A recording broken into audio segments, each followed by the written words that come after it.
President Trump is pushing for answers about what happened to a Washington Post reporter. That reporter was last seen entering the Saudi consulate in Turkey over a week ago. Hasn't been seen since.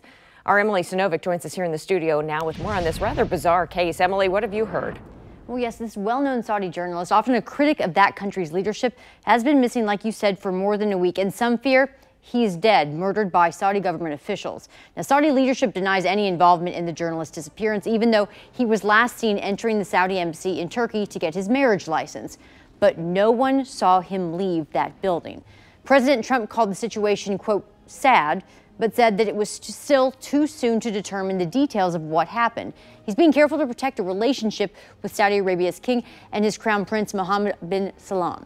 But U.S. senators have pressured the White House into launching a U.S. investigation into what happened. An investigation has to take place, and if, in fact, at the highest levels, they have been involved in the murder of a journalist who just happened to, write against some of the things that they're doing in their country, they will be under tremendous pressure to follow this wherever it goes. So the journalist's fiance wrote a letter to President Trump and First Lady Melania asking for their help.